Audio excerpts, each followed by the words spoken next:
Salut băieți, astăzi vă prezint tastatura Tesoro Durandal Ultimated Mechanical Gaming Keyboard. Este o tastatură mecanică cu taste Cherry MX Black și o tastatură de gaming gândită special pentru gameri și nu numai. Pentru mine, tastele Cherry MX Black au fost primul lucru care m-a atras la ea, iar după aceea a fost prețul. Prețul este unul foarte bun. La noi, în România, o găsim pe la vreo 400 de lei și are cam aceleași facilități care au și CM Storm-urile sau orice altă tastatură mecanică. Tastele sunt Cherry MX Black, normal. Toți folosesc aceleași taste, deci ar trebui să fie destul de rezistente. Acum mai contează și implementarea fiecărui în parte, soft și altele. Haideți să vă arăt întâi soft. Softul, vă previn de pe acum, este un soft foarte simplu. Te gândi pentru macro-uri, dacă vrem să jucăm StarCraft sau orice altceva.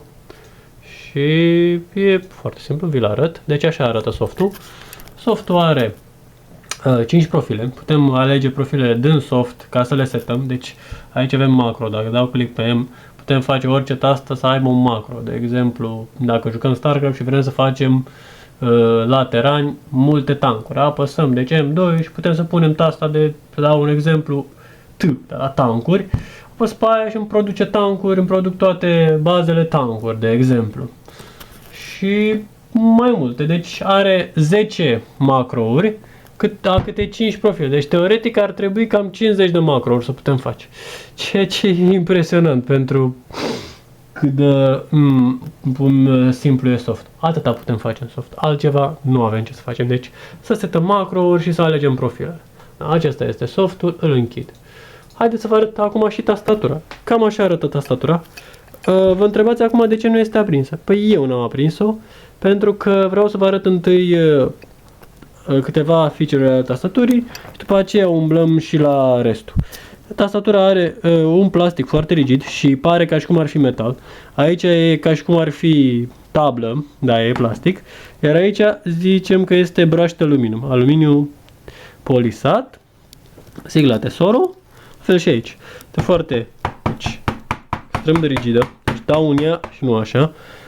Așa și avem S, că avem așa. Haideți să vă arăt astele întâi. Hai cu tata. Hai mă.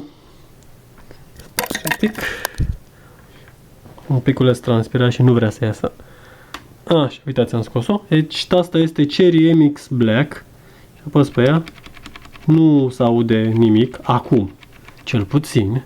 Și acesta de sus alb este LED-ul. LED-ul ei. Bun. Așa. Și acum haideți să o aprind. Începem cu prima. Deci trebuie să apăsăm pe FN. Și 8. Și ca să scădem 2. FN 8. Și s-a aprins în toată splendoarea. Deci acum este primul nivel de iluminare. E așa pentru seara când nu vrem să ne bată în ochi. De exemplu când suntem obosiți. Așa. Nivelul 2. Nu știu dacă a prea luat camera, dar s-a luminat mai mult. Și nivelul 3. Nivelul 3 este maxim. Cum îmi place mie. Deci un roșu. Camera nu prea ia, stați un pic să sting lumina. Așa, acum e perfect. Acum îl preia camera exact roșul care trebuie. E un roșu foarte frumos. Stați un pic să pun de sus. Deci arată foarte bine. Și puteți vedea tastatura în adevărată ei splendoare. Arată foarte bine. Așa. Și mai avem încă ceva foarte frumos. Dacă mai apăsați a patra oară, deci FN și 8, se întâmplă așa ceva. Și, breathing mode, adică respiră tastatura, uitați, s-a stins, s-a aprinde, s-a apropie, s-a stins, s-a aprinde. Bun, deci cam așa arată în breathing mode. Eu o să o scot în breathing mode pentru că mă încurc. Mai avem aici tastele F-urile, dar le putem folosi și ca macro-uri, ca taste multimedia. Deci aceste taste, bine, și macro-uri pot fi folosite până soft. Putem alege orice tastă. Așa, aceste taste multimedia se pot utiliza până apăsarea tastei FN. Să vă dau un exemplu. Deci acum gaming mode este oprit. Acesta este, deci vedeți că scrie G și pe PC. Pun și apăs. S-a activat gaming mode. Ce face gaming mode? Vă arăt imediat ce face gaming mode. Apăs pe tasta Windows și uitați ce se întâmplă. Ce nu se întâmplă? Dacă dezactivez gaming mode, uitați, dezactivez gaming mode, da? Bang. Și apăs pe tasta Windows. Merge. Și pe scurt, în gaming mode, stați să-l pun înapoi în gaming mode. În gaming mode vă ajută mult dacă vă jucați ceva, gen StarCraft, aveți nevoie de foarte multe taste pe minut. Să nu dați din greșeală pe tasta Windows, să vă scoată din joc și să vă enervați. Și să răniți pe cineva cu această tastatură, că e foarte simplu să răniți pe cineva cu această tastatură. E extrem de rigidă, are o placă de metal în ea, placă de metal de vreo 8 mm grosime din ce am înțeles. Totuși are 1,4 kg, deci dacă îi dai una în cap cuiva, să alege ori cu un cucui, ori ți-o iei rău de tot de la el dacă e mai mare. Deci, toate ca toate, dar aveți grijă ce faceți cu ea. Deci, da, eu nu sunt violent, dar totuși, e bine de știut. E foarte rigidă, nu știu dacă pot să... Haideți să o întorc invers. Cum să o întorc? Să o întorc așa. Aici găsim portul pentru microfon, căști și USB-uri. Are un hub USB, iar pe spate, haideți să mă duc așa, avem sigla, padurile, piciorușele și palm restul. Deci vă uitați, acum stă în palm rest. Deci e în palm rest și nici măcar nu se mișcă. Deci palm restul e extrem de rigid. Deci uitați, nu flexează nimic palm restul. Uitați. Foarte, foarte rezistent. Deci palm restul e detașabil. Nu e o problemă, deci e chiar detașabil. Dar mie îmi place. Așa, ergonomia. Este foarte bună, deci vin, vreau să mă joc, de exemplu, orice. Și fac așa. Mie îmi place, mie mi se pare chiar foarte ușor, pot să umblu la orice tastă. Haideți să auzim puțin ele, tastele. Deci, sunt gălăgioase, dar dacă nu le dăm la maxim și punem doar unde acționează,